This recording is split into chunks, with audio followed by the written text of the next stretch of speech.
la la. I think I'm live. I think I'm live. I'm so live. I'm alive. I'm alive. Hey, everyone.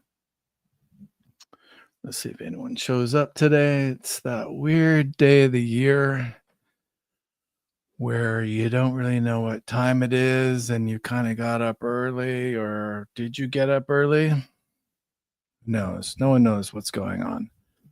But you have a sense that time has changed, irrespective of any control you maintain over your life.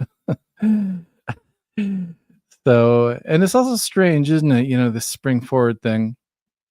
When you wake up, particularly when you have a smartphone and it's already changed for you, so there's no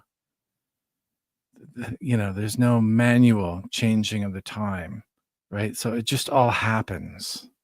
Whereas before, you would be forced to enact the change, right?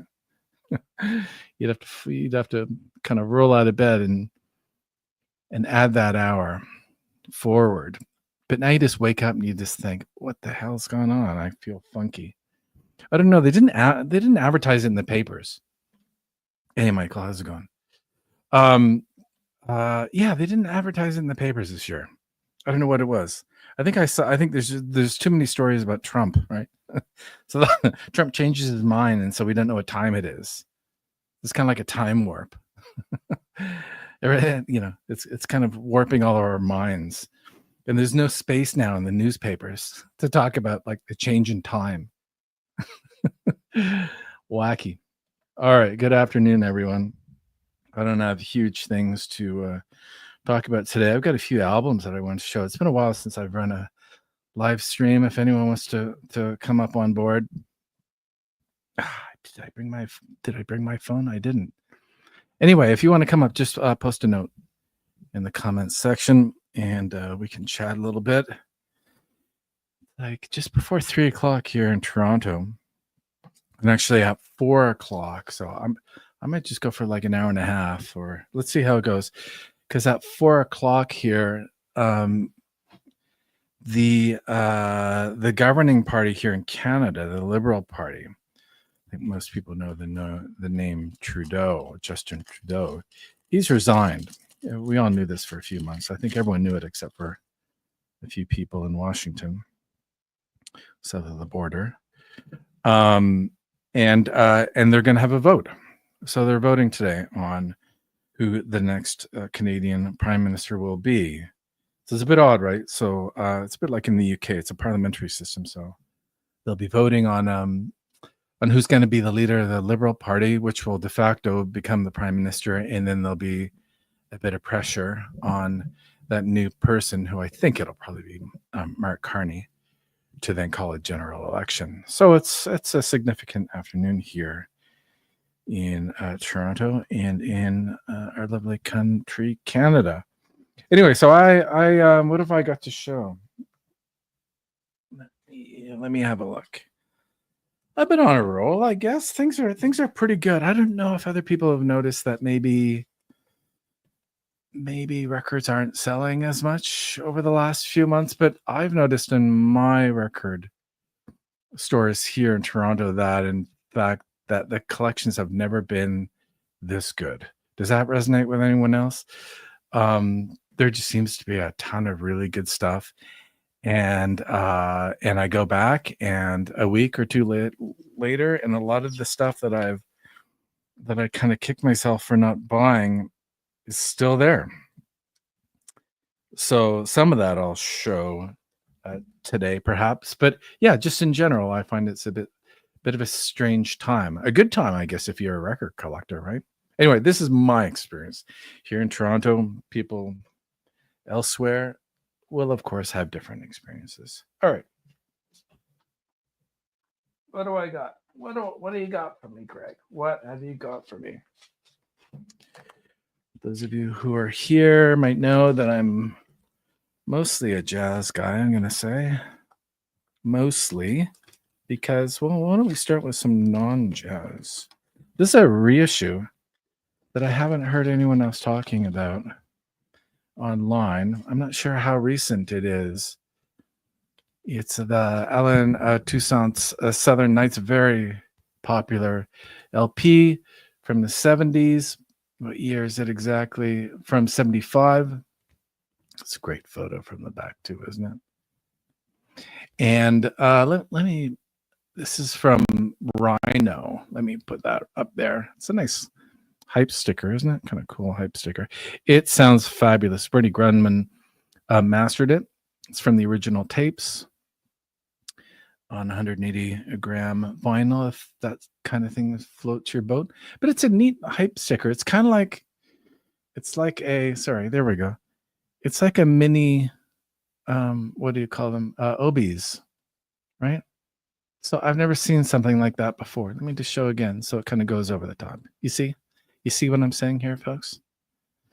But the bigger issue is that it sounds terrific. It's a really, really good remaster and reissue. The price actually was quite good here in Canada. It was 35 Canadian dollars. So what's that in US dollars? Probably about 25 euros, 25 American dollars. So a pretty decent price. So yeah, New Orleans soul funk. I wouldn't call it jazz. I call it more kind of soul music. Most of the tracks have vocals on it. It's just really fun, and it sounds absolutely terrific. So that was a was that an impulse buy? It wasn't an impulse buy actually, because that was actually on my want list. And so when I saw it up on the wall, along with all the other new reissues here at my favorite store in town, I snapped it up. Okay, what else do I have? This is actually an example of what I was just talking about an LP that I saw, Cannonball Adderley's 1973 Inside Straight live LP. It's a gatefold from Fantasy. Let me back that up. All right. Sorry, I think I've kind of punched in my my camera, so I've got a bit of a tighter angle these days. Oh, he's holding the cards. He's showing you what he's got. Does he have a straight? He's got a mini straight. Is it a mini straight?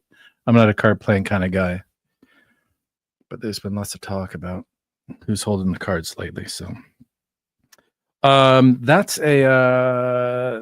is actually a promo copy. Let me pull that out. Again, from 73. So it's his more funky era. Well, it was the funky era, wasn't it? How about we try it the other way? There we go. Not for sale. Promotional copy. It's interesting how which ones are white and which ones are not. So I didn't know it was a promo copy until I brought it home. I did look at it, make sure it was in good shape, but I just didn't look at it close enough. Anyhow, it's a pretty good recording. I'm going to say that the trumpet in it is a little bit backstage. I've only listened to it once last night, but I put on my dancing shoes. It's funky, really, really cool.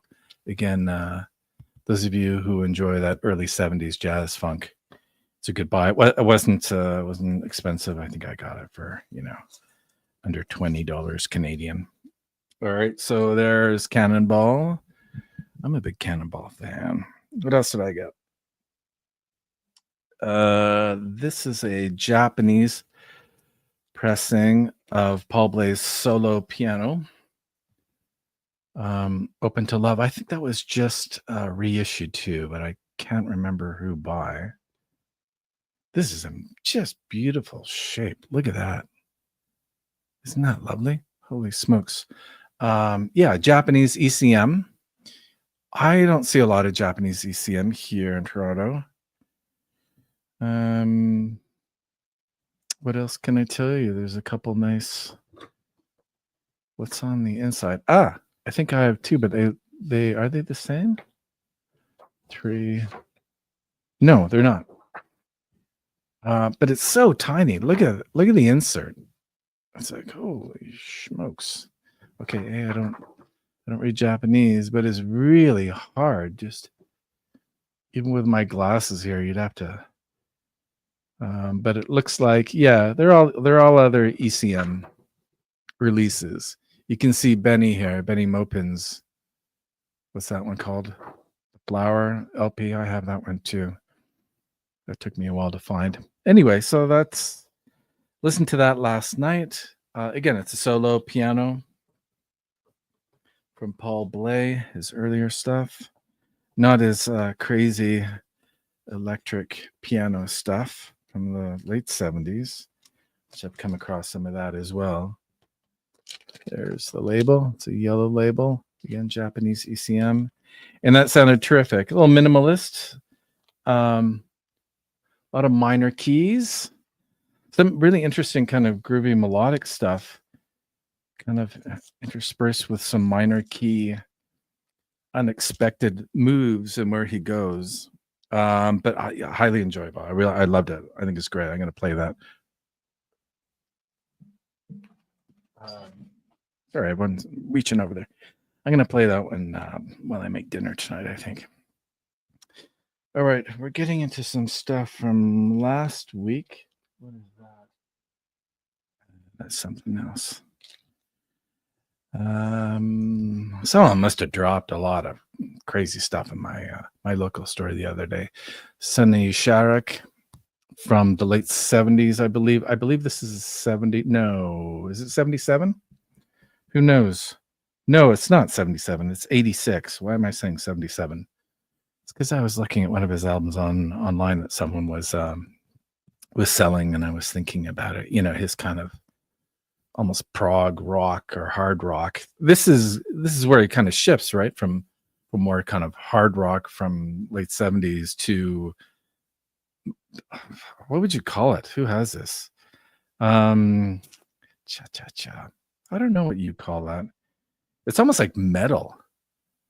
It's fabulous. It's face melting, you know, absolutely face melting. Yeah, ECM. Michael, don't you think that for me, the German copies of the ECM, no comparison, right? They sound so much better than the American ones and the Japanese ones. I usually actually don't buy American and Japanese ECM.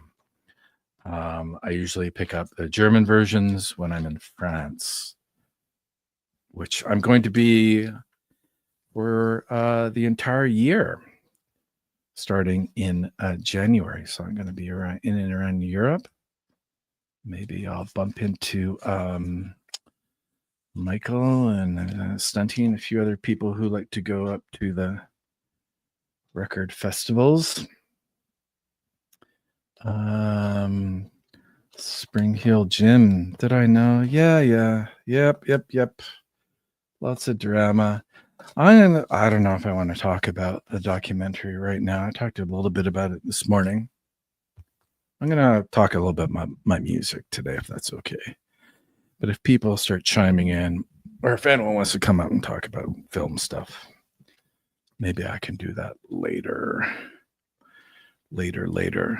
I do that Monday to Friday. You know, that's my life. This is how I'm gonna rant now. That's my life, man. Monday to Friday, I write grants for this damn documentary film. Right? I edit. I talk to people about sound and music, original music for the documentary film. I live and breathe it Monday to Friday. Give me a break. I want to talk about my records.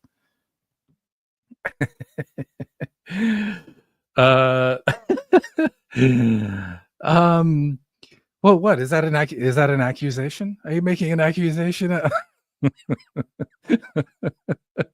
You know, I wasn't convicted, right? I wasn't convicted.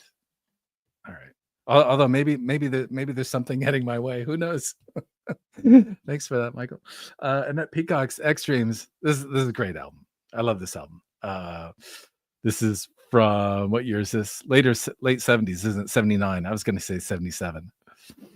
But that's a fun, almost folky. Oh shit. Oh, sorry, everyone, for a second there. I kind of lost my screen, but now I can see. Folky, avant-garde, post-punk, new wave. What do you think? Any of those? Any and all of those? 79. That's an American version, I believe. Or maybe it's a Canadian one.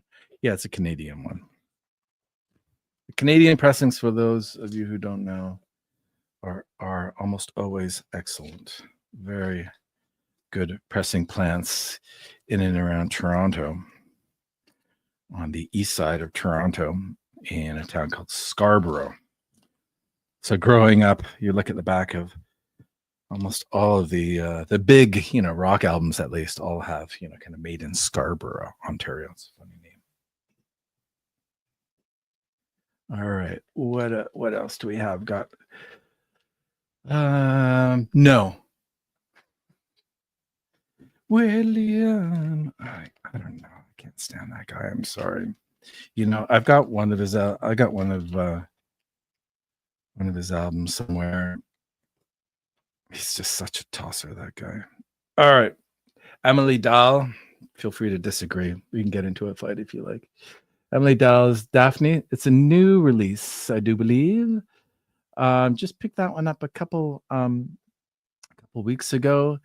Star op med solen. Probably hatched that. Is an album longing for humans to be one with nature. Emily Dahl Daphne navigates like one organism through parts of organic free jazz, strict structures, and composed cells. This is awesome. I love it.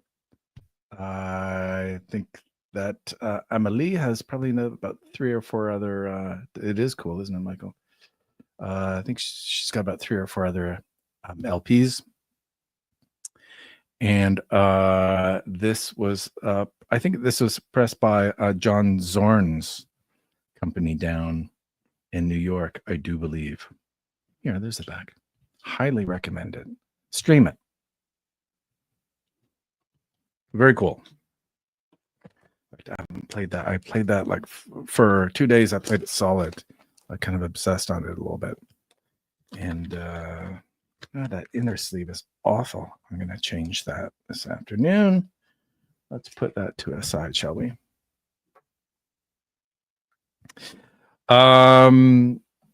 What else? Yeah, absolutely.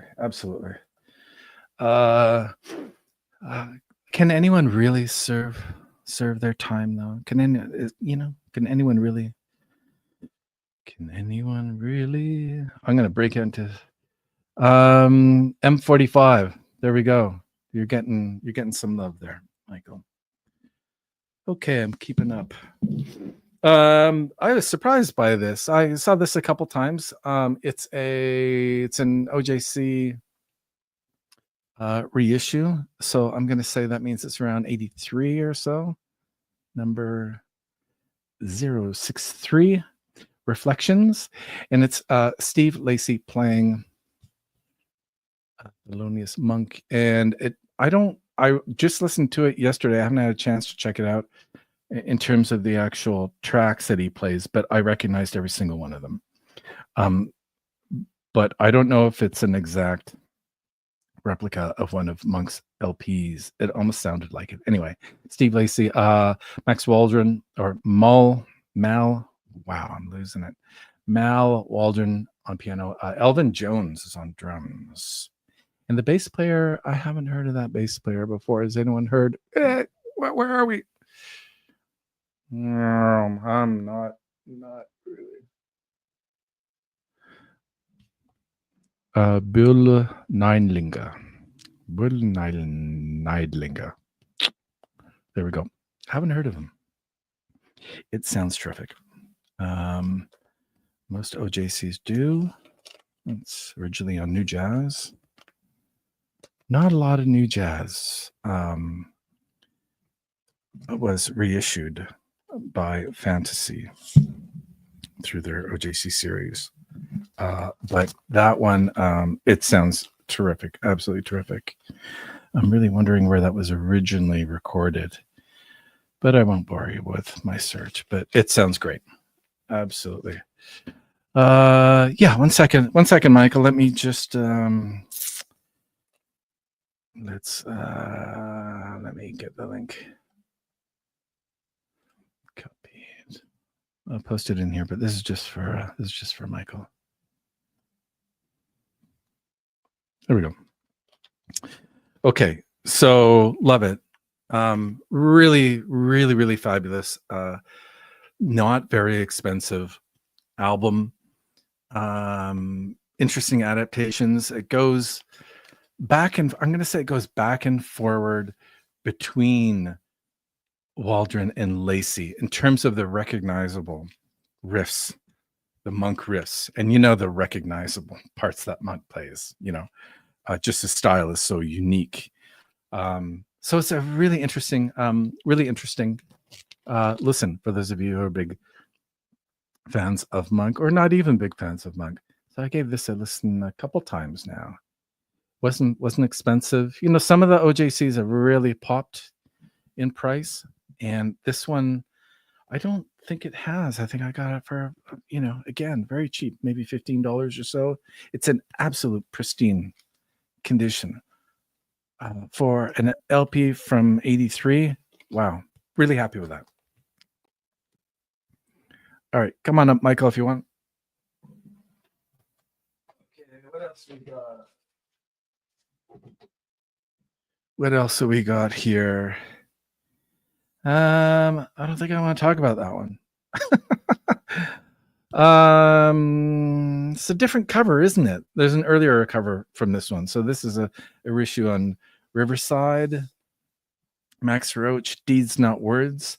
I want to say that this has just been reissued, wasn't it? Was it for last? It's I like that that label from Riverside better than the, I don't know what it is. It's a bit kind of mod or something. Had a mod aesthetic. Rather than their kind of radio one, the multicolored radio one. But I'm going to say that this was it re-released? Anyone? I think it was re-released during Record Store Day last time, or one of the big reissue labels. No. Great LP. But in fact, I think I've had that one for a little while, so I don't know what it's doing here.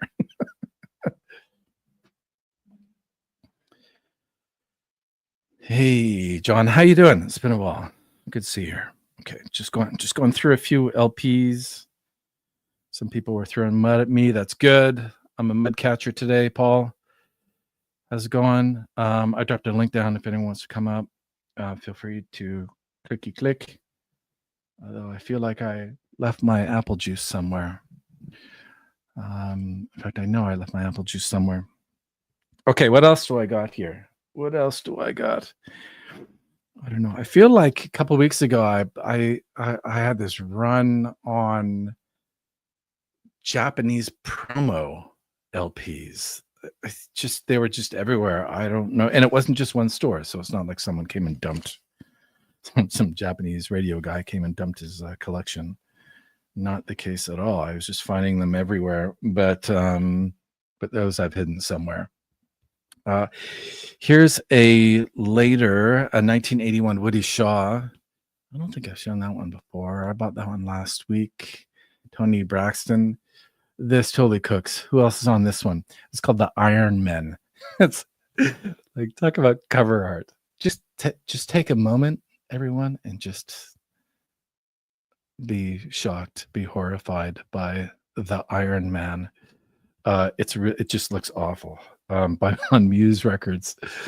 Cecil McBee, Arthur Blythe, Muhal, Richard Abrams, Joe Chambers, Victor Lewis. So really interesting lineup.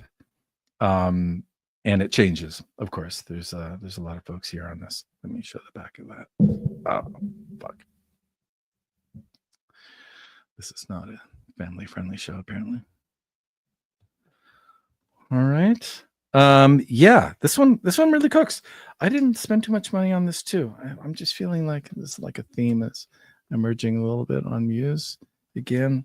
That is a 1981 LP, and it's awesome. Braxton and Shaw, right? They don't leave anything behind. So very happy to find that one. Okay, let's put that away. And all right. What next? Okay. Hey Dave, how's it going? All right. I'll quickly show this one, and I see we have a guest here. It's my birthday coming up later in the month, and my parents got me that.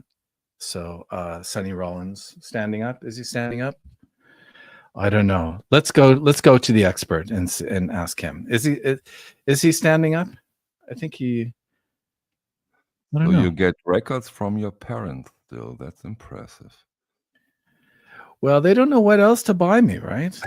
And then they go through my wife, and it's like, what are we gonna get Greg? What do we want? He's like, get me. Nice. So how are you I have doing? to talk to my parents. Damn it! I never thought about them when it comes to records. How could Really? I forget? How could I forget? What can I get you, Michael? Well, here's my Discogs, and here's my wish list. My want list. Yeah, exactly. Yeah. Just go through it. From place 1 to 280. Is that what yours is like? Yeah, I think I've got at least 100 on mine. No, I have over 3,000 on it. I used to have a lot more, and then what I would do is I would go through them and I'd kind of filter them and add to them. Right before I go traveling. I've been at home for a good year. I did a lot of traveling. In fact, when I started my channel, a lot of my videos were on traveling, right? Okay. And so, since I haven't been traveling as much, I haven't been going to my want list. What's new? But talking about traveling is promising way more success than talking about vinyl, right? How's that? I think that's a way more popular topic. Yeah, you know what I found? I found that when I was in the UK and I recorded some traveling, so they were traveling kind of record store videos that had considerably more views. We're talking thousands of views. And then I've done a bunch of just here are my favorite ones here in Toronto. Those of you who want to come to Toronto, or when I went out to Vancouver and I got like 100 views, 200 views. So it's a huge difference. So I don't know if that's an algorithm thing or. No, it's a people's thing. I think traveling is way more popular than vinyl. I guess so. Yeah, and I think a couple of them were in markets. So yeah, people want to see the sites, and that's where I had funny discussions about that topic, because I always said that no matter how big your channel is in the VC, we are dwarfs. We are dwarfs. Yeah, we are dwarfs. Total dwarfs. We are collectively we are short people. Exactly. That's compared to make a video about foot massages. you have 100. You heard it here first. Then you how to grow your channel. then you get views. But talk about vinyl. Old man talking about vinyl. Can I see your nails, Michael? Let's show her. Let's show her for the audience. Exactly. You can see all the comments just going.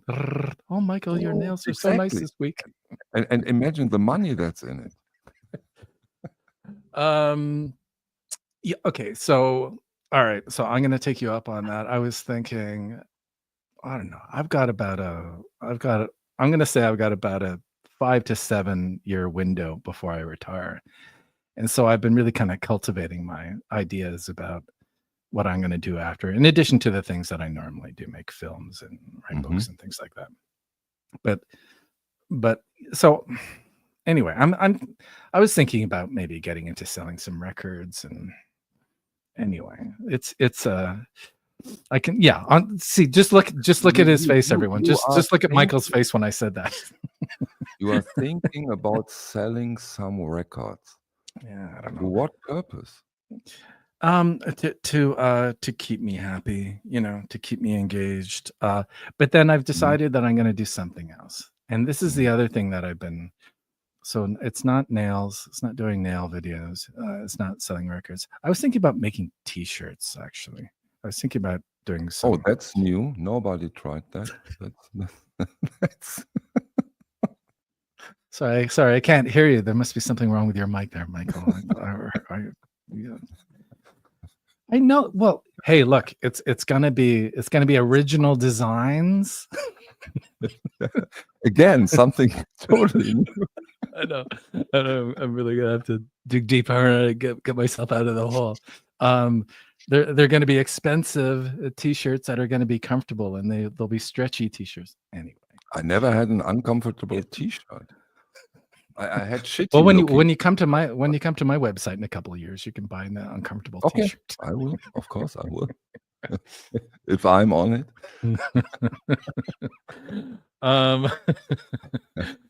What's Paul saying here? I'd like some review copies of your T-shirts. Yeah.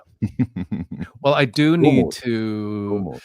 I do need to make some T-shirts for my film. That's the last time I made T-shirts, and that was kind of fun. I had a friend do it for me, actually. Doing T-shirts for something like that is a common thing.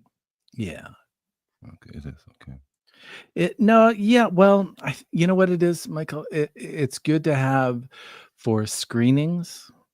It's good to have them on hand for fundraisers, things like that. So they're easy gifts, so to speak. And then people can. Please, if I may ask, if I ask too much, No, go ahead. Throw me out. You're doing a documentary, which is in a way already done, I can imagine. So why? You're just coming at me with like you've got nothing going on. You're like, I'm very unoriginal today. No. Why do you do a fundraiser? Why will I? Where do you need more money to have a fundraiser for? Because documentary films are really expensive to make. Okay, what's the expensive part? Not the special effects, I guess. Flying out to your shot locations. Okay. So that was, well, I'll tell you, I have the budget off the top of my head. That was probably $5,000 just to travel. Paying for your cinematographer, that was probably $4,000. Paying for your sound recordist, $3,500. So on and so forth, right? The films with an editor, it's $50 an hour for an editor, for a professional editor, right? So it adds up, right? Of course, interesting. So because I don't know much about that. Yeah. Well, what surprised me, I'm going to say a couple years back, Michael, when I went to the film festival here in Toronto. It's called Hot Docs, and it's probably one of the top 5 international film festivals in the world. And I was really shocked when I went to kind of the industry day, because I wanted to figure out how this industry worked. And even the top of the top, the top of the top films, they run crowdfunds. Top of the top documentary films that are internationally distributed, that got picked up by NPR, all the PBS, whatever. That's funny and interesting for me, because as you probably know, I live here in Europe, in Germany, and we have a not slightly, probably when it comes to documentaries, a dramatically different system, because we have those state-driven television companies, and they give money for production like yours, a lot of money. Yes. Up front. You don't have that at all? Yeah, we do. And actually the German broadcasters also show up to this festival. Okay. So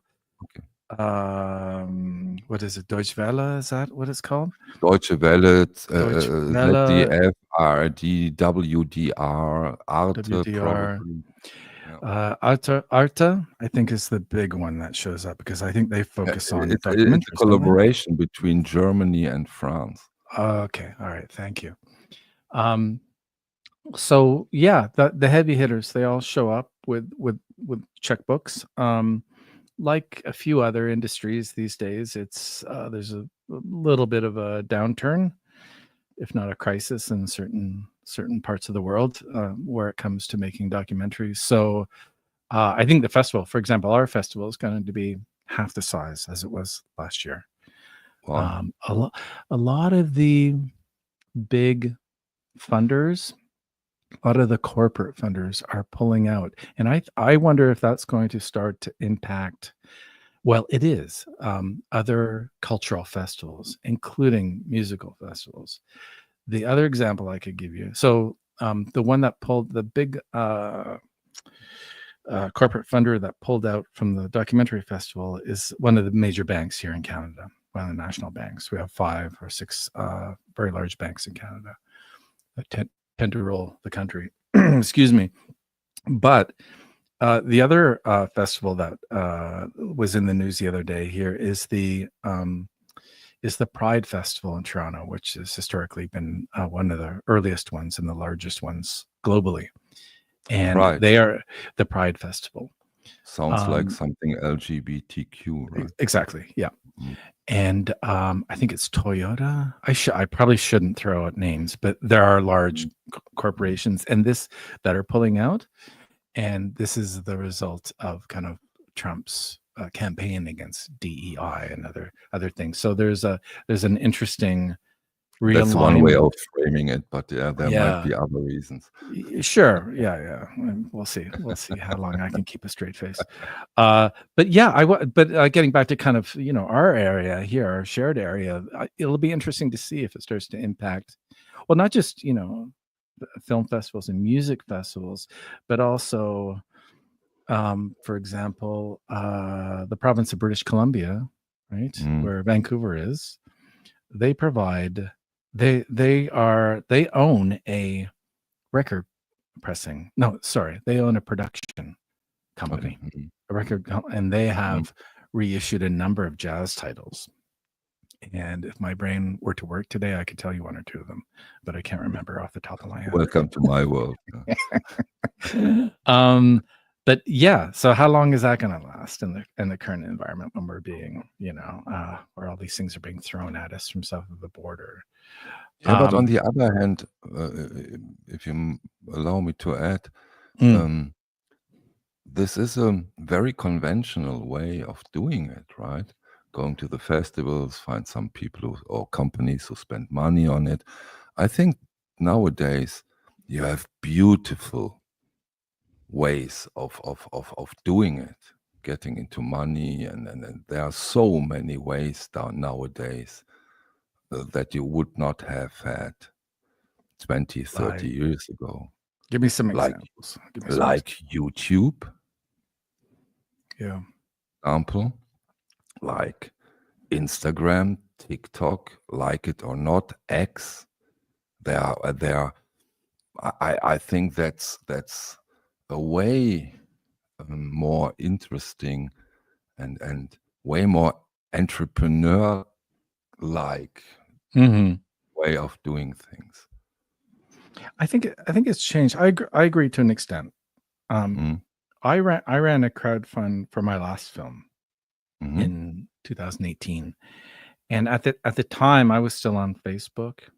It was a bit more of a legacy social media kind of campaign so Twitter, Facebook is different. Maybe I can't remember if I put it out.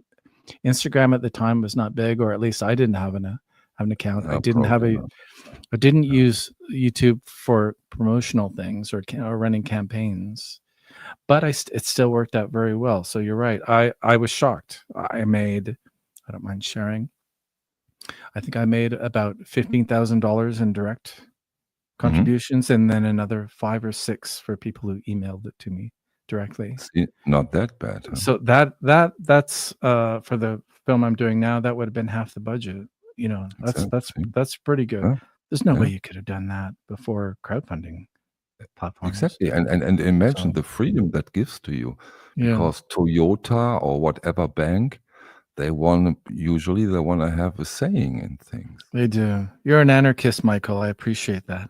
I'm a total anarchist. I'm a libertarian and an anarchist. Yeah. Well, no, and I have a lot of friends who would agree with you. And it's once you free yourself from particularly the larger funders, the corporate funders, and there has been a lot of criticism of some of the corporate funders in the documentary film space here in Canada and elsewhere, in terms of the power they exert over editorial decisions, right? Over what people are willing to fund, the kind of stories. And in our country, telling stories about, unpopular stories. Or like there's one in the US about unionization of Amazon workers. That did it get a nomination? It's a very, very well received film, and they are, to your point, Michael, they are having to run kind of a grassroots distribution campaign. And the film is called Union, by the way, just simple Union.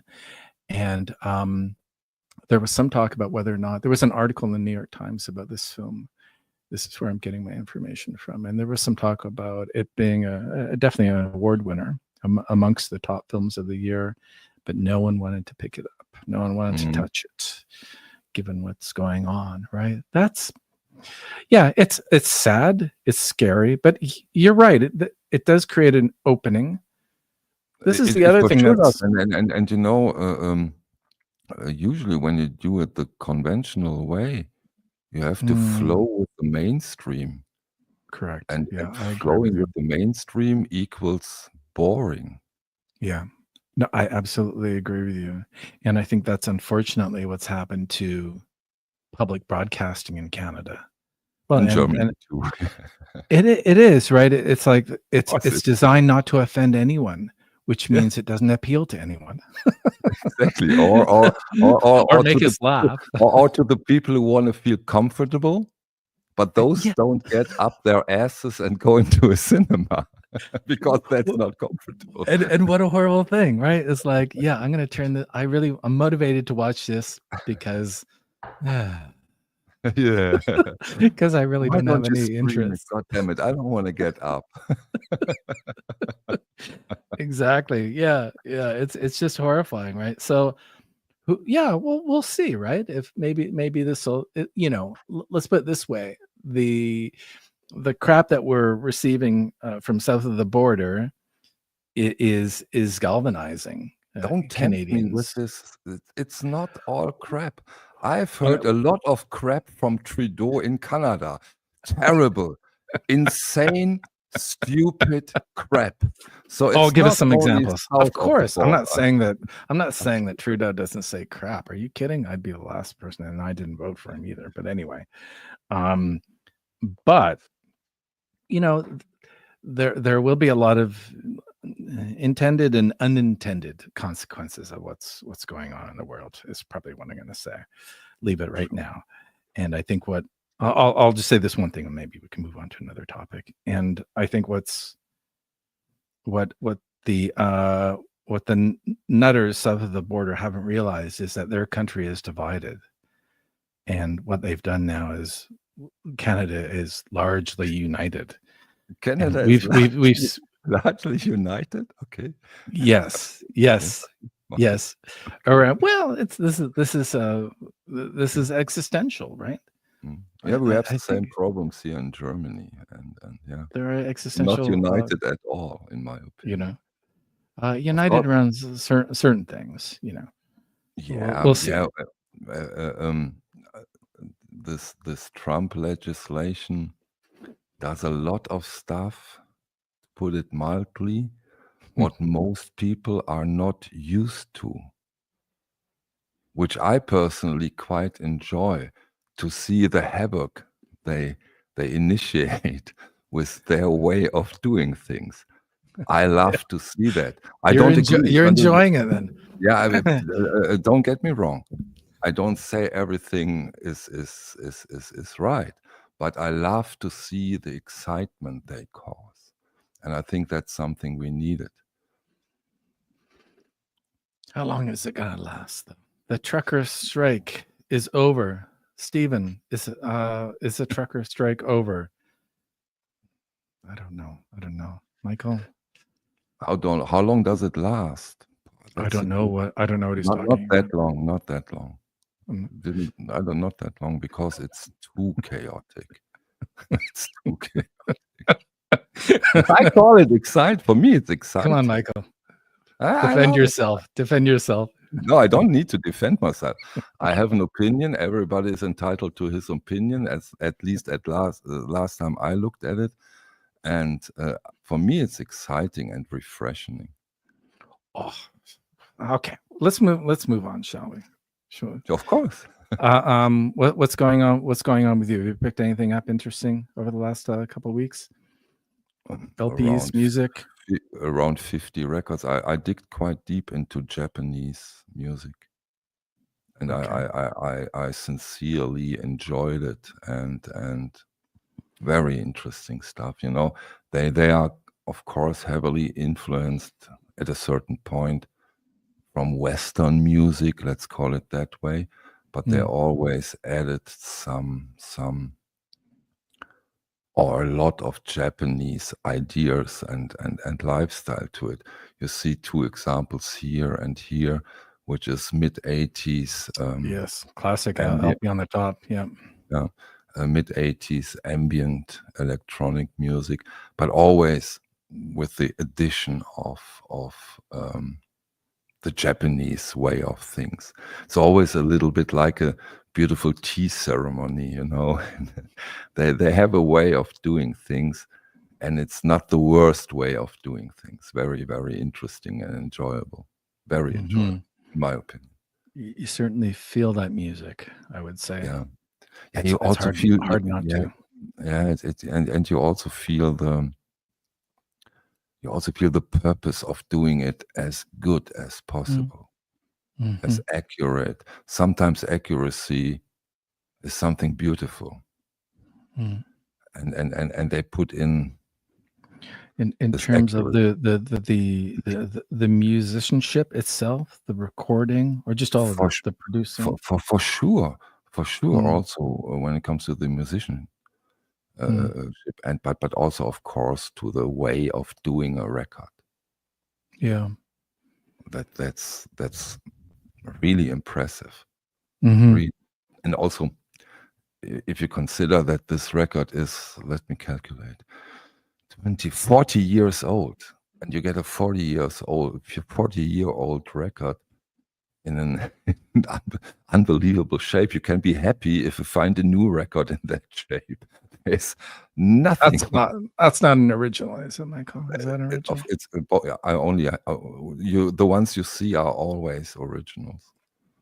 Where are you finding those LPs around you? The way I do it is that I look for dealers who are known to be reliable and who are known to be experienced, and then I contact them personally. So and dealers. Then I tell them so these are not folks who necessarily run stores, commercial. They don't run commercial. Sometimes they do. Sometimes they don't. Sometimes they are only private dealers. Sometimes they have a record store. That depends. And you have a relationship with them, and you tell them kind of, if you ever see these things, these are always on my list, and reach out to me. Exactly. Yeah. And usually they don't trust you because, get in line. And sometimes it helps to send a link to your YouTube channel. That sometimes helps. Relationships. Yeah, you need to forge relationships, right? Just like any in any industry. And then the conversation goes on. Yeah. Have you been to Japan? Never. I don't fly. You're not a fan? No, I'm totally panicking when I flew 20 times, 30 times, but it always was a nightmare. It was. My uncle, my dad's brother, just has always refused to fly. And then I don't know how my aunt got him on a plane, and they were going from the UK to Portugal on a holiday. I guess it was when, all the cheap airlines started coming in, and the plane took off and had a what do you call it? Bird strike. Okay. Lost one of the engines and had to come back around and do an emergency landing. Isn't that terrible? Of course it is. And then it was absolutely over. I don't trust them either. I really regret that I don't fly, but hey. Yeah, it's hard not to think about that, right, Paul? I have to say. And then we, of course, we had that issue here, and we're not helping out here with Michael's fear of flying here, or aversion to flying. But yeah, we had that plane. That was way before Elon Musk. land in Toronto, right? Like, boom. It's kind of like, what? Have you ever tried Japanese records? What do I have in terms of? Yes, so I do have some ambient. I don't have that album that you have there, although it's on my list. Let's see if I can pull my stuff up. I have, what's the stuff that I have? I have the stuff that was re-released by the re-release, whatever the fuck we want. You know that? Yeah, I know those. I know that they are from Switzerland, I think. Exactly. Yeah. I just pulled them out. I was just going through and updating my Discogs and realized I hadn't put them in there. They did a great job in making people aware of what's out there. They did. How is it? I think they must have a good relationship with the record stores, particularly in Western Europe, was my experience, right? And in, I would say, and in a lot of the more DJ friendly record stores I went in, they were all very well advertised. So that's honestly, that's how I, because I was working in Rotterdam at the time. Yeah. And so that's how I came across.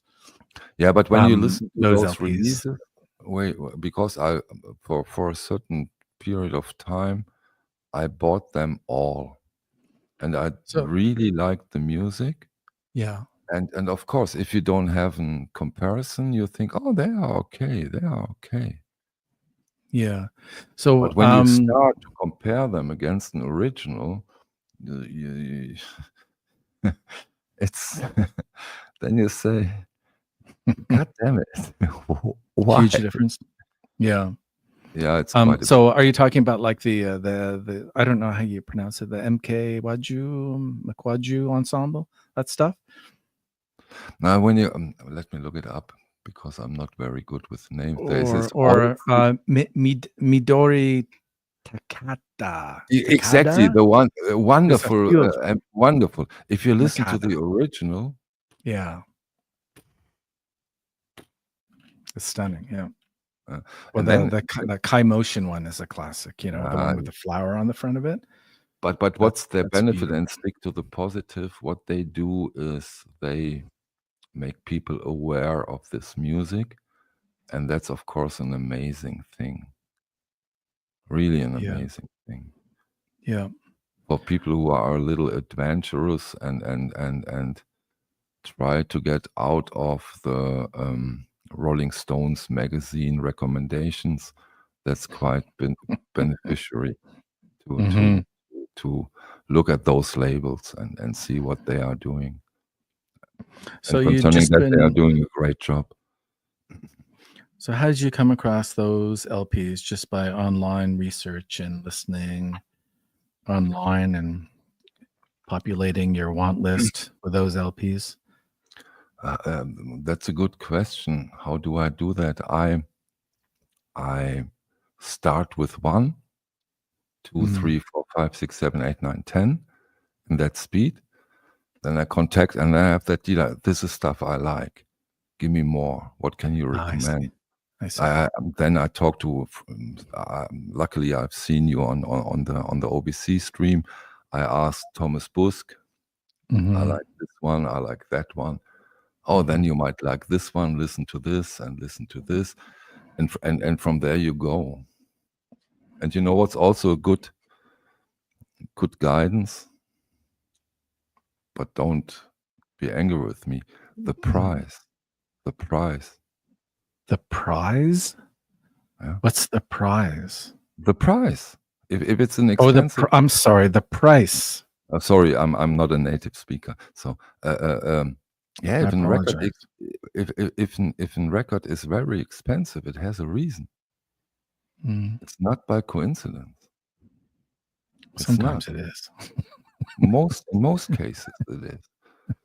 It's not and I'm not talking Taylor Swift night color purple blue vinyl splattered.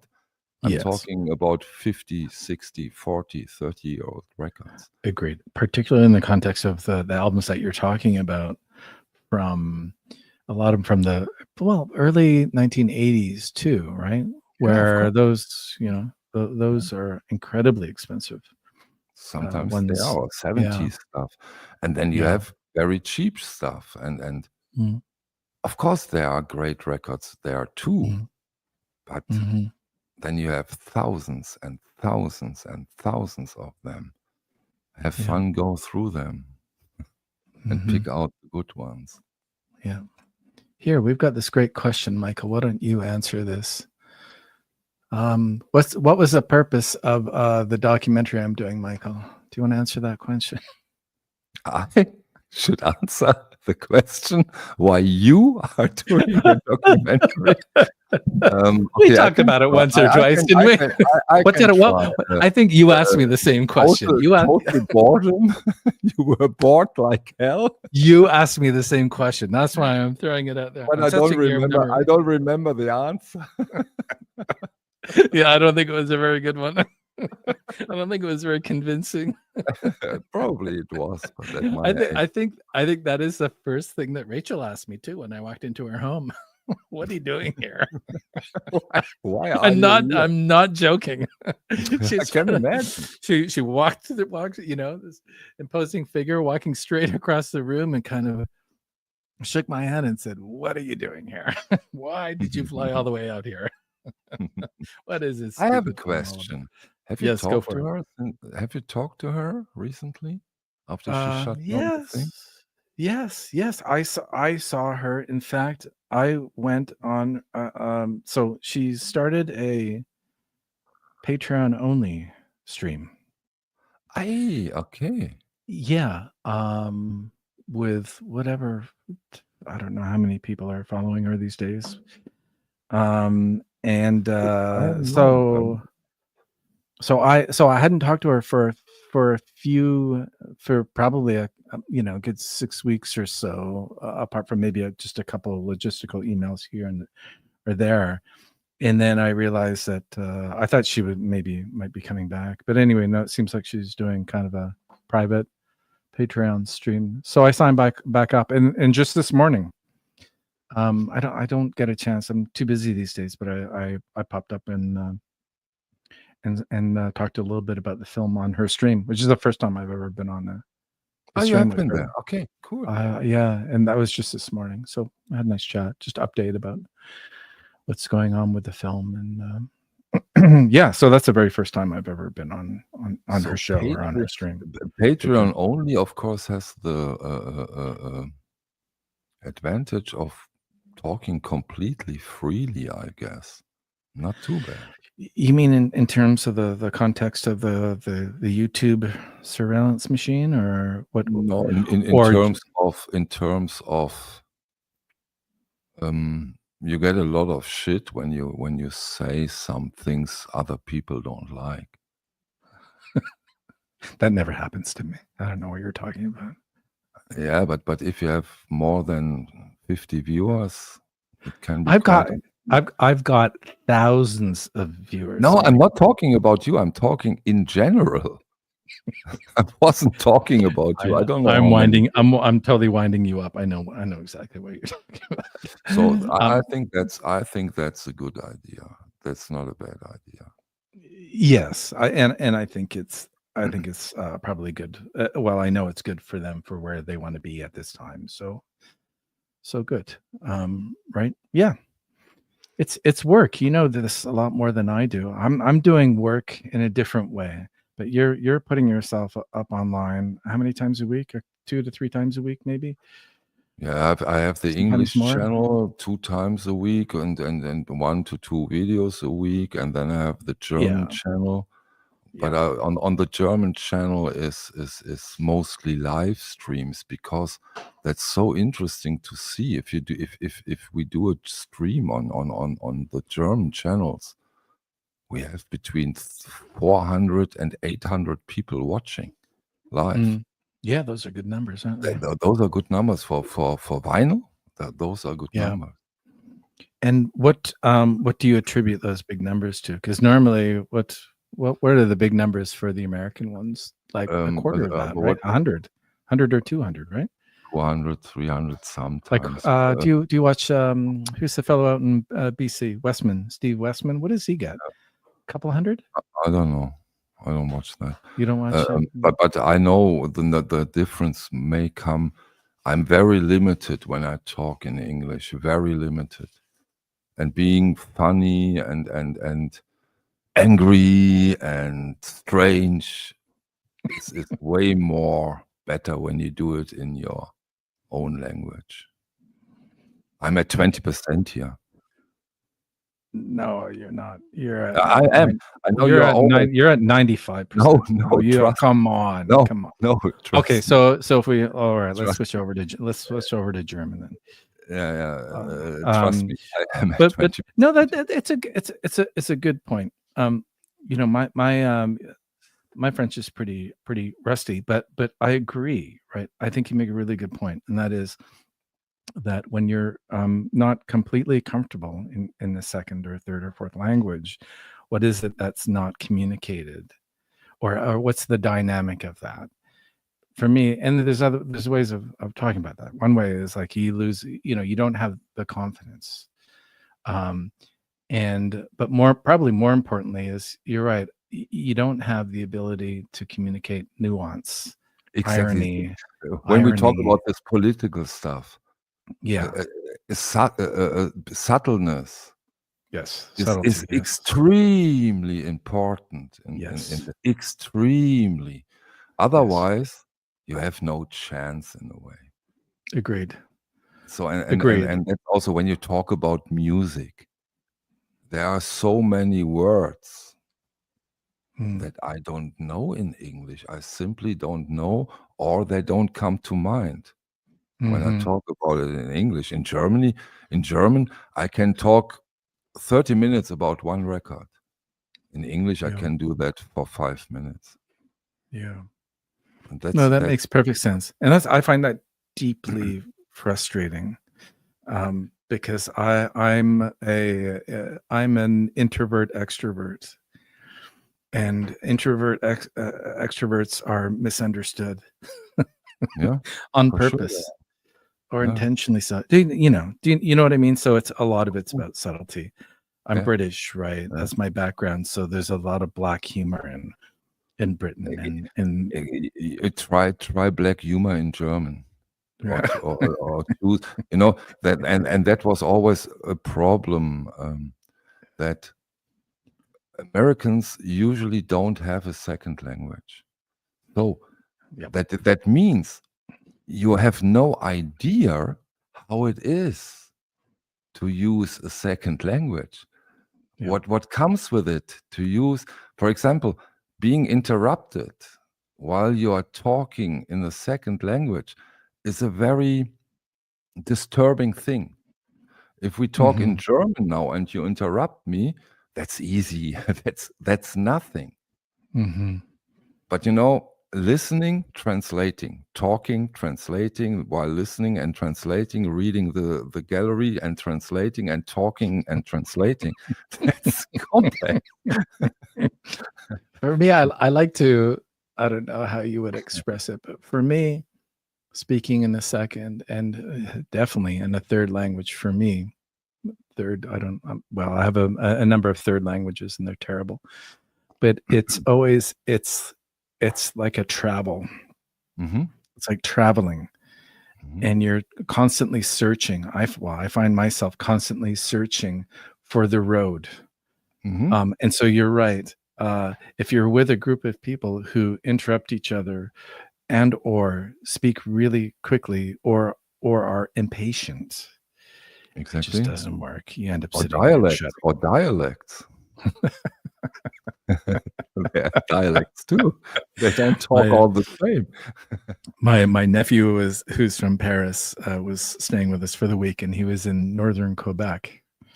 And half the time he was here, he was telling us about the Quebecois dialect, which of Mhm. course northern Quebec is a lot different from Montreal, and considerably more different from Paris, so Parisian French as well. I can imagine. Yeah. What's Paul saying here? Anglophones need to give non-native speakers grace, especially when they don't try to speak another language themselves. I agree with that. Absolutely. I think only very few people would disagree, and I always have to say that, like you also did a couple of minutes ago, they always give you a high praise for doing that in a different. Always, everybody did. So I'm not complaining about that, but still. Hey, you have a great haircut. Okay, let's move on. All right, let's or move on or move back. Here we go. Richard. Hi, Richard. I don't think I know Richard, but he is saying he wants to know. Is that an interesting question? Is it an interesting question for you? No, for you. Would you like to know it? Not really.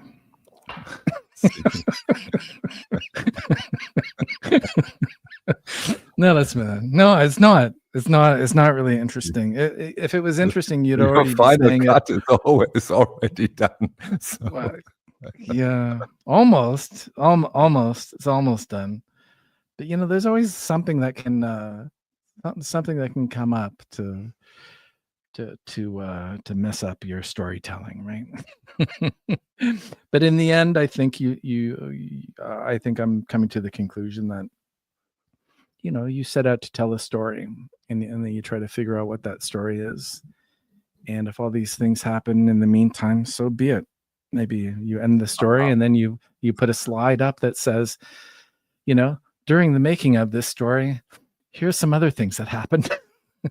Are you willing to give us the storyline of the document, or aren't you? Hey, well, no, if people are interested, hang on one second. I'll drop something in the you know what IMDb is, Michael? IMDb. It is the what is it's DB? kind of IMDb. It's a website. Okay. IMDb, Internet Movie Database. Okay. Yes. Okay. Let me see if I can find the. I've uploaded a tentative. Okay, cool. Page for the film, which those of you here. Oh shit. Oh, that's interesting. Cool. And it's one of those things IMDb. I love it. It's one of those things that you need to do. It's a necessity, but I can't remember why. And I think everybody who is a movie buff uses it because it's one of the seventh world wonder of the internet. More than that, Michael. I think it's no, I need it to apply for certain funding or to get distribution. Okay. There's kind of an economic reason. Anyway, so if people are interested, I put it in the chat. Why don't you open it here and share the screen so that we can get through? Oh, you are. Yeah, I am. I know, I am. You're doing that thing making demands. You don't get me for free. You got to work. What is it? Share screen? It's been a while since I've done this. Yeah, share screen, and then you can choose the tab. Okay. I just need to be careful because I've got all my students' papers and stuff here, and I gotta kind of anonymize my screen in case I incorrectly share my students' addresses. Yeah, exactly. Whoa. And the rates they get. The grades. Yeah, that I haven't shared with them yet. I heard that you shared my grade online. Share screen. All right, sorry.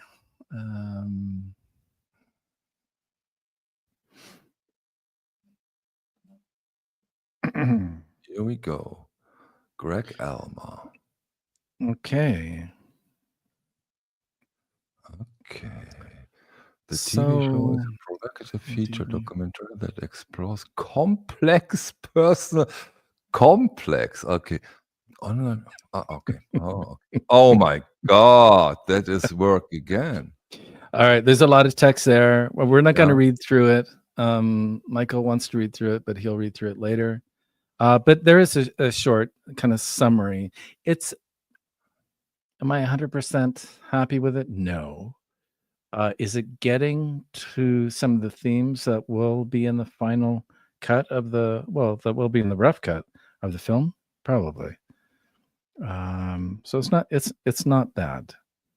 Trying to capture some of the nuances. Weren't we just talking about that, Michael? Some of the nuances. I'm trying to capture some of the nuances in terms of some of the dynamics within the vinyl community. What are the dynamics within the vinyl community, in your opinion, in your own words? Weird. What's the weird? I like weird and woolly. I like that. What's the weirdest aspect of it? The performances. The performances. Okay. The performances. What kind of performances? Old man holding up old records, or what do you mean by performance? No. How about this word? The performativity, right? The acting. I don't. No, I don't. No, you don't. But it's the more influencer style YouTuber. I find that to be a really interesting phenomenon. Right? Disturbing or interesting? Closer to disturbing than interesting. Depends. But you choose to what the end? word. You choose the word interesting at interesting is a good place to start. Because you are always on an what's the word? Neutral place? Are you always the neutral one? No, I'm not. Okay. No, I'm not. But A, I don't want to give it away. Okay. B, I just as we were talking about language before, I'm not sure I have the precise language.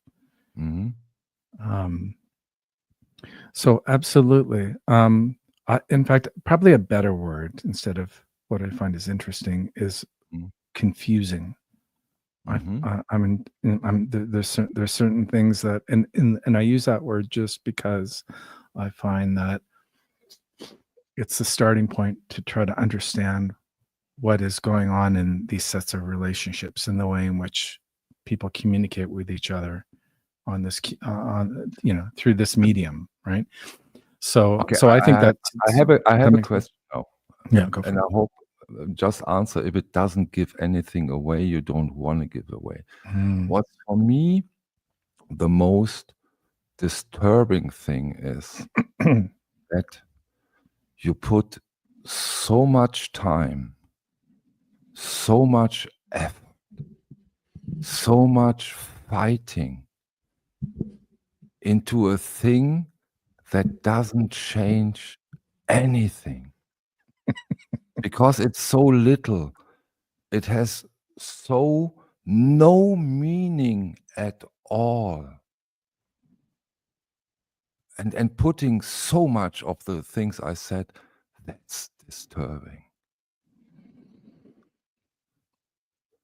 Well, I would disagree. I would say that there's a lot of meaning. There's a tremendous amount of meaning that happens on many different streams, right?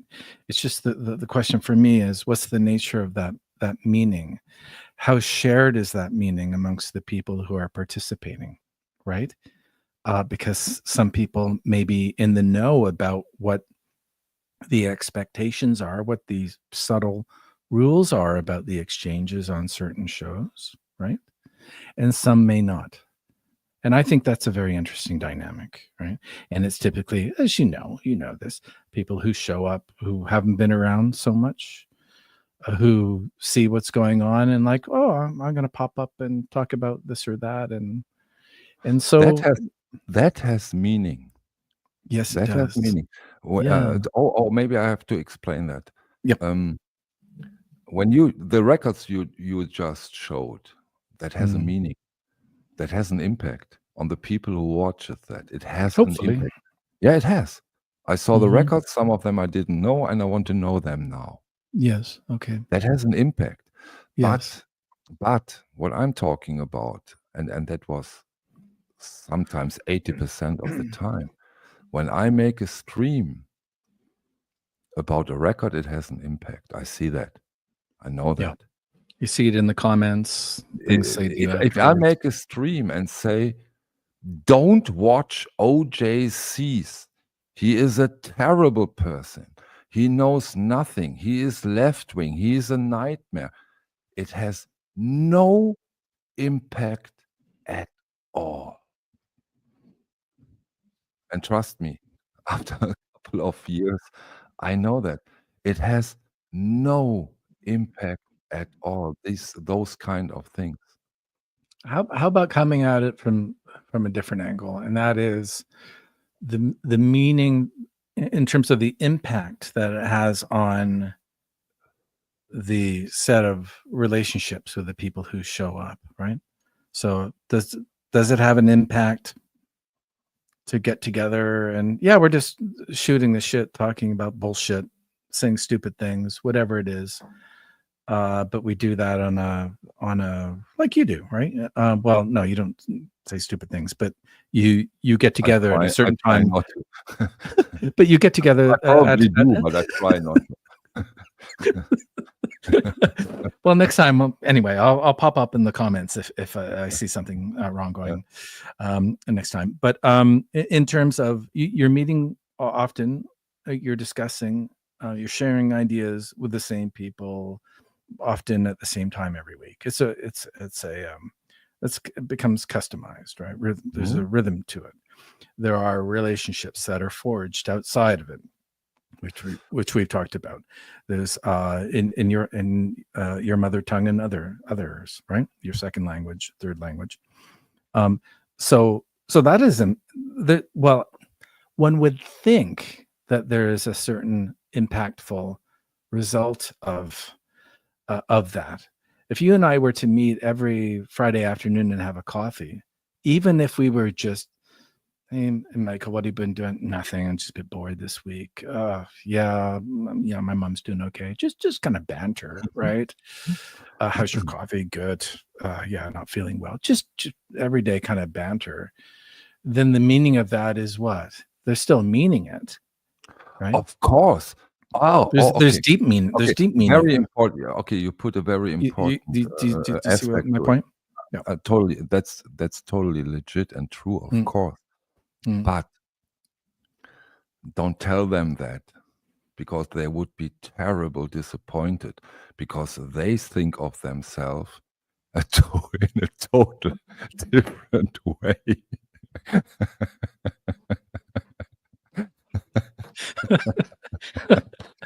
That's too meaningful. You cannot share that.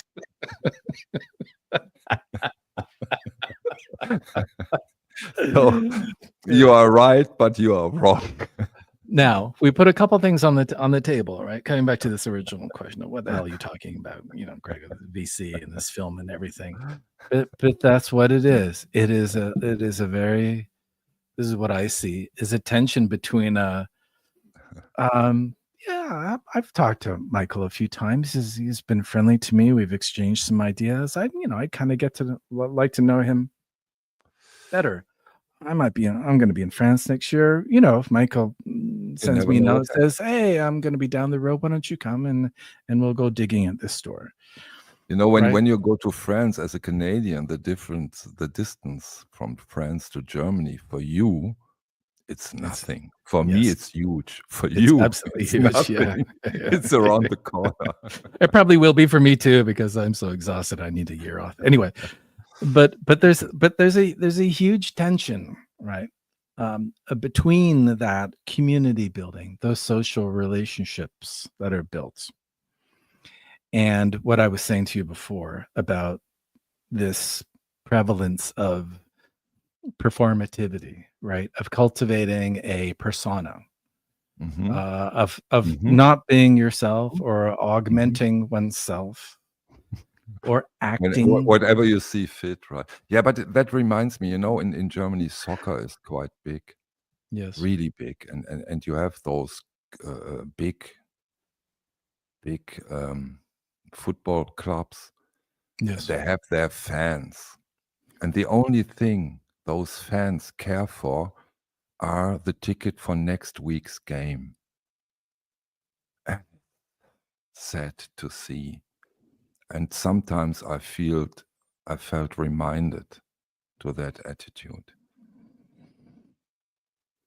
What do you mean by that? So are you trying to suggest that the event That itself is that you has put has too much. little meaning? The event Yeah, itself, the game that itself, has little yeah, meaning, and exactly, it's that you put merely in too much of a thing that's in a way, it's not there. It's okay. just not there. For some people, I agree. I agree. There are some people who show up to certain things day in, day out, every Saturday afternoon at the football ground. And it's a whole thing. Could even be the Every opera, whatever, because they Yeah, like to get yeah. dressed up. Um, and and there is something beautiful that happens on a Saturday afternoon on a pitch. And, Yeah. we can talk about all those kinds of things, right? But honestly, and I Um, know that but might sound arrogant, but the sentence that comes to mind is, "Get alive." mm, And I think that in some cases might be the best advice you can give. Get alive. mhm. Oh, boy, you just killed our conversation. I got Yeah, nothing. but sorry, I'm Get a life. sorry. Get a life. Get al Just get a life. just get alive. It's life is beautiful and exciting and unbelievable colorful. Go for a run. Go for a run. Yeah, exactly. Go for a fucking run. What VC members do you consider influencers? Michael, is that an interesting question? That is It's an bad. I don't. interesting question. That Okay. is, in fact, an interesting question, although it comes from star power, and we Star power. had Do you know our who's? problems. Do you, But do you that know who Star Power is? Do you know who this person yeah, I is? know him from Rachel a couple of years ago. But that Oh, is, in okay. fact, a great question. Yeah. All right. Go ahead then. Do you want to try to answer a little bit of it? No, I want to hear your answer. You're the expert. I'm at your place. You are Expert. not. You are not at my place. So Expert. I lay back now and listen to what you say, and then I criticize it, make it ridiculous, and everything else.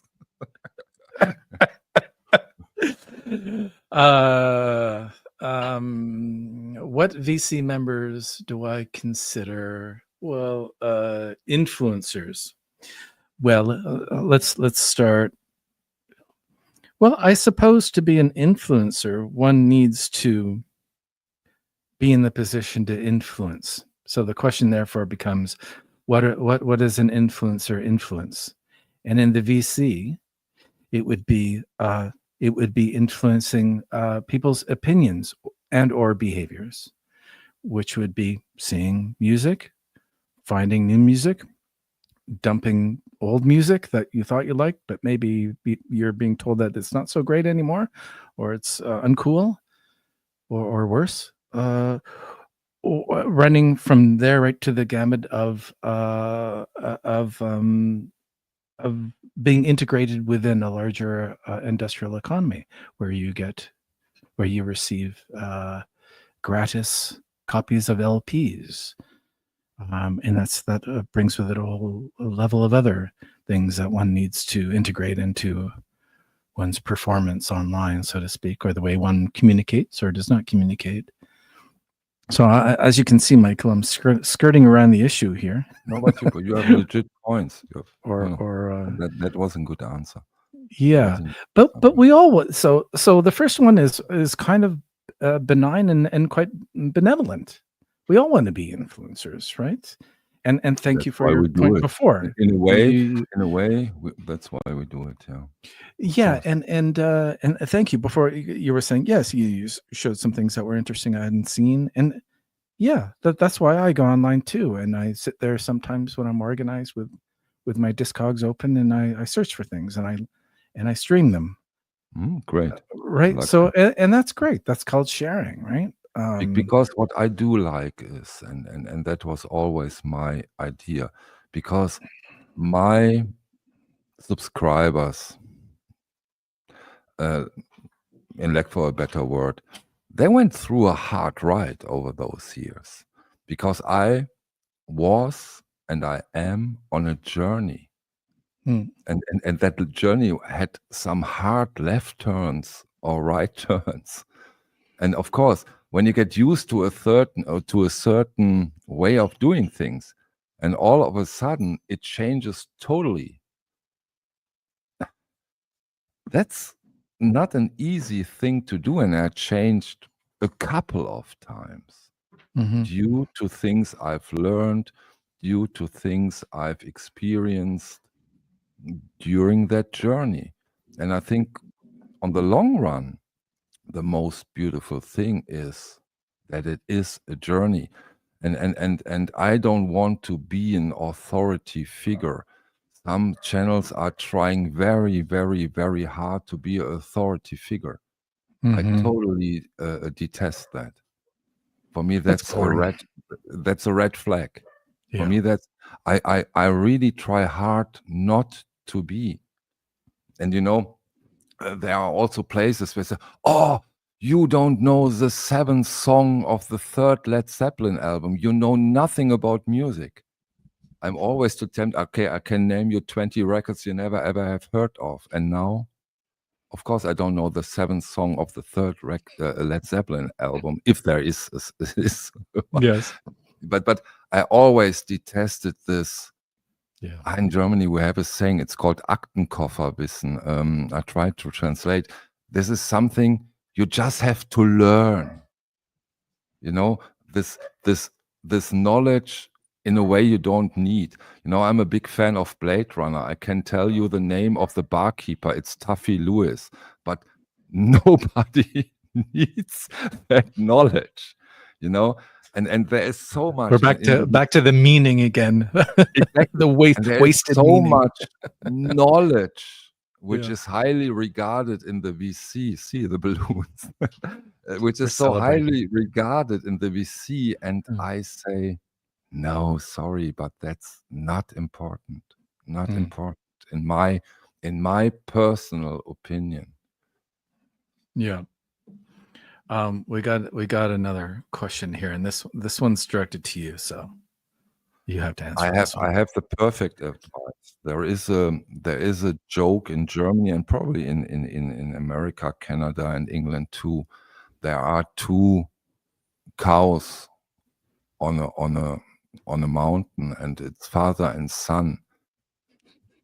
And the son is asking the father, "Which cow should I fuck?"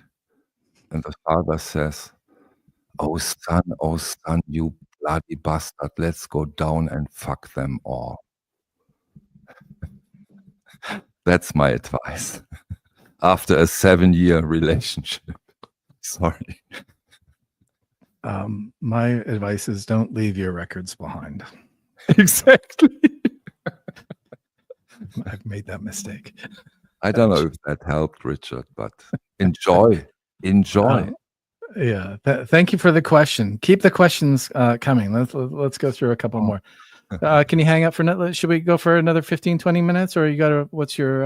How you doing? Yeah, 20 minutes is fine. Yeah, because I should go see who the next Trudeau is. Is that the name of the documentary? Sorry, it's yeah, that is the name of the documentary. Well, that doesn't help much, does it? The name of the documentary is The TV Show. Sorry, Stephen, I'm a little slow here. That's a great name. That's The for TV those, show. but you need a lot of knowledge to understand that name. That's risky. The reason why I call it the TV show is because I'm more interested in the form rather than the person. Because there's a lot more going on than one person. Yeah, but but Rachel always said on the TV show, and it was funny because it was for sure not a TV show. True. She threw it out there as a joke Always. or as a retort. Yeah. I think she said to me. Yeah. To whom I'm not privy to. I think it happened a few years ago. But for me, it's my wink at asking a set of questions or focusing attention on more than one person, right? Dave, the pickup artist, says, wow, it's not just... Big fan of Rachel's show, by the way. I don't know if you know that. Oh, if he would shown up there, you would have big party time. It would have been a big kaboom. I think Dave drops a lot of comments on anything that Rachel related that I have on my website, and half of it makes no sense to me. So I don't know if that's a good or bad thing. But I'm going to say it's a good. I'm going to say it's a good thing because I don't care that much. How will you handle? Oh, that's something that is quite interesting to me and maybe to your viewers. In a way, you are now heavily connected to being the guy who did the documentary about the Rachel show. How will you, when you go on with records and music and live streams, how will you handle to get rid of that if you want to get rid of that? Yeah, that's a good question. I'm already having that issue. You know, I often and you pointed this out before. It's like, Greg, you're using neutral language, and it's often now I will be evasive and use neutral language around the film because I haven't hit the point where I talk to my team about how something is going to look or sound like, and I want to come to that on my own terms. I want to I have a certain process and I have a certain number of creative people that I work with, and while I respect Michael and Paul and Wyoming Dave and all these other people who pop in and have been throwing questions at us, I have my own creative process, right? So I'm kind of sticking to that. So when I come up, sometimes here and there on people's streams, and yeah, they'll want to be like, "Hey, what's going on with the film?" Right? And quite honestly, 3/4 of the time, I don't really want to talk about it because I'm working on it Monday to Friday, and I want to talk about something else. Okay, so you're not doing the stream. You're not doing this VC thing and the stream and showing up at the OBC to build up a hype about the documentary. No. Sorry for me asking that directly, but no, thank you. That's a great question. No, not really. There'll come a time that I'll probably do a little tour, and I'll be, hey everyone, just to let you know, and I'll do a stream where I'll invite people to come and throw questions at me and bring others on, maybe Rachel and others, whoever wants Mazzy. That's going to happen for sure. Is that my life? No. Is it going to bother me down the road? No, it's not going to bother me. It's is it it's not, I don't feel like how many I'm not doing this. How many documentaries have you done? Yeah, this will be my fourth. and I'm also doing 2 others. The thing So about it if you have is, done one, is it yes, done and goodbye in a way? I don't know how to answer that question.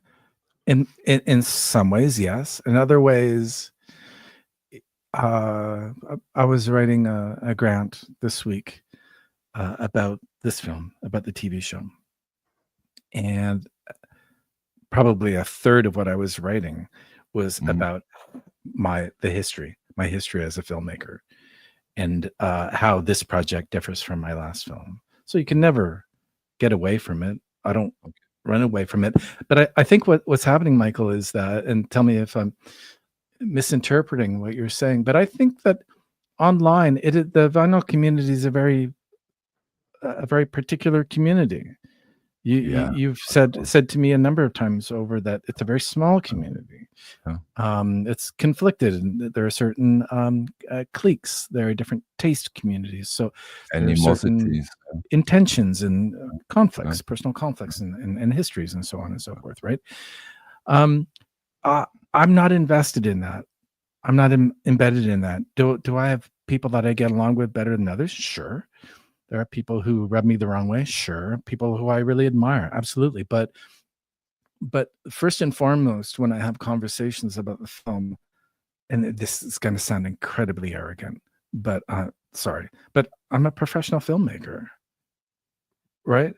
Mhm. And that means something. I need to be able to a degree, give myself space, separate myself out from the expectations, the rancor, all those things that I just said, the taste communities, the personal conflicts. That's not, I can't have that be part of who I am. I need to maintain a certain degree of distance so that I can tell a story that I Mhm. want to tell and not be overly influenced this way or that way about what's going on. Good. Okay. So, so yeah, does that answer the question? Star Yes. Power is like really unimpressed with my Well, previous you want word Star salad. Power wanted to hear channels and names. I know it. How about Michael 45? There we go. How about that? Not a good answer for him.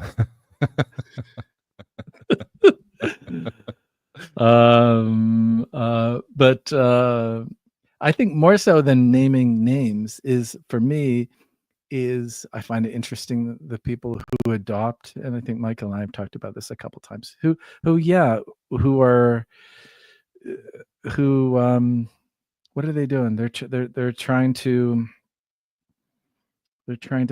create something for them that's perhaps not authentic, or Mm.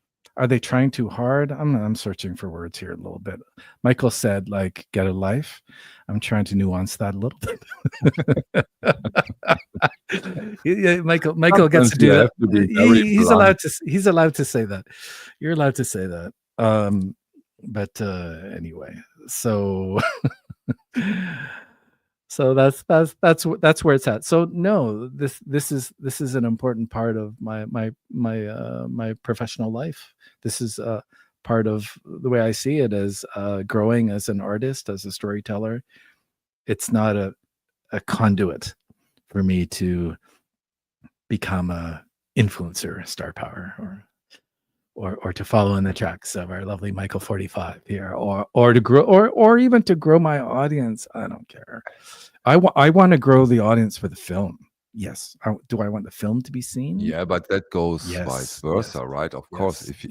if you now would have a huge audience as a VC channel, Yeah. that would not hurt the documentary. I think we are in agreement on that, right? True. Absolutely. Just as before, when I ran a crowdfund in 2018, I did have a fairly large size Facebook following, and I followed a Mm, lot of people, and that was a mm, huge mm, motivator and factor in mm, me making mm, money to fund my mm, last film. mm, So absolutely, mm, these things mm. go hand in hand, and I may have to not lean on, but yeah, ask pals, people I know, to kind of spread the word. You know how it works, But no, I don't.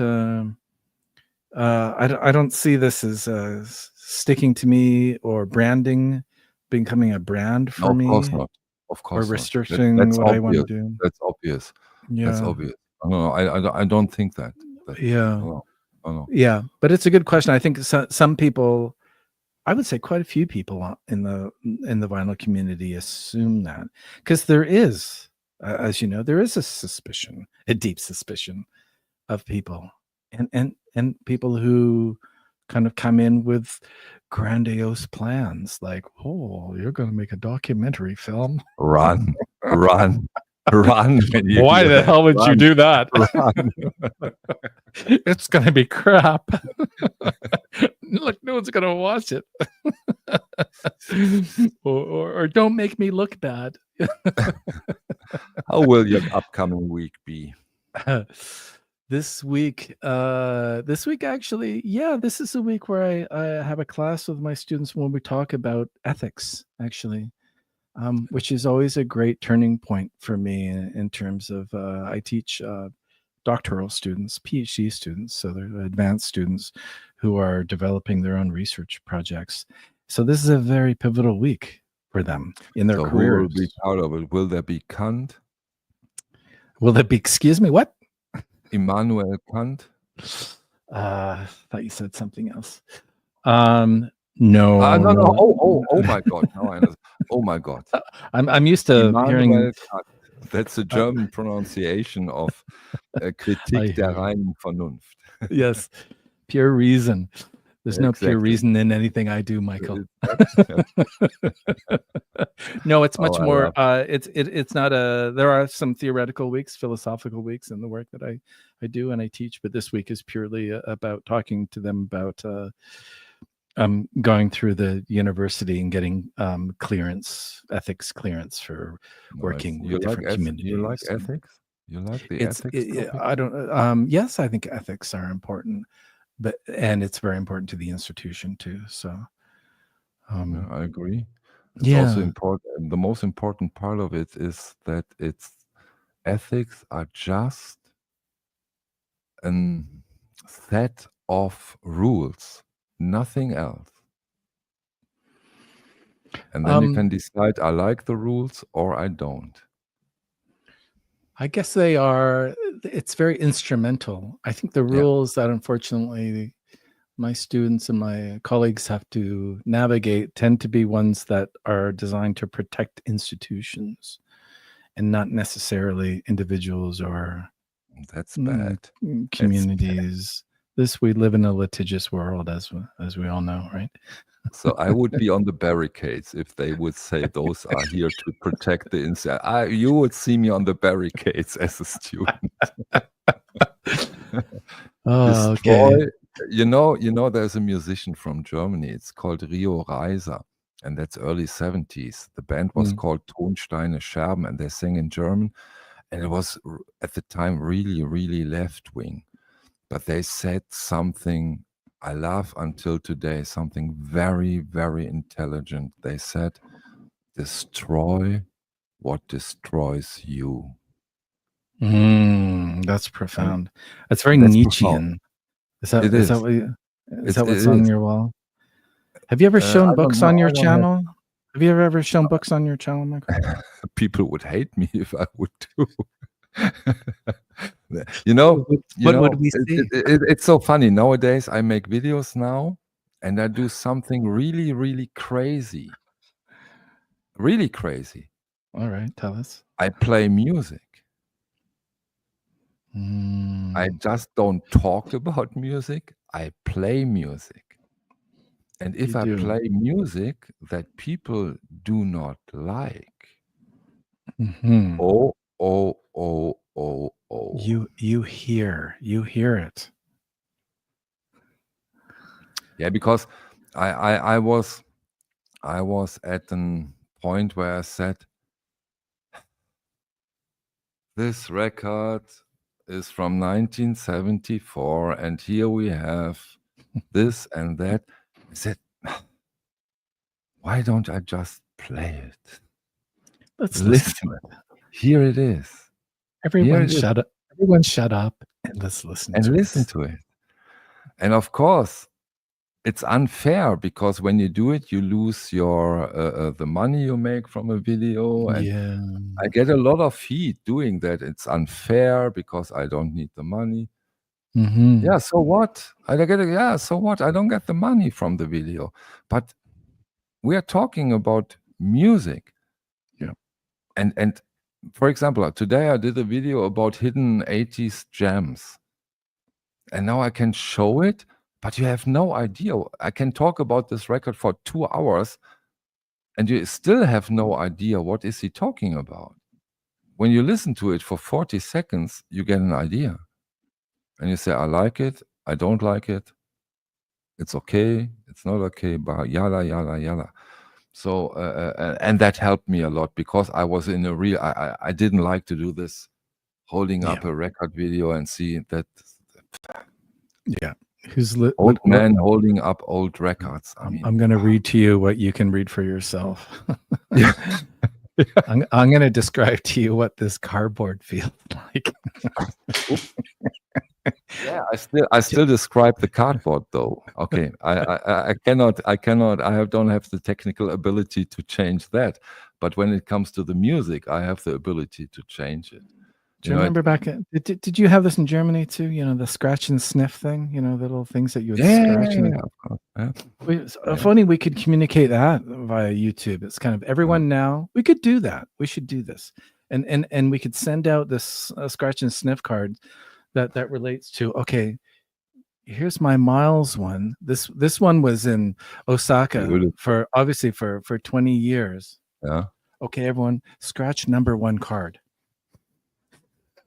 But okay, now that you do it, Do you know what I mean? those Japanese records, they smell stronger than Europeans.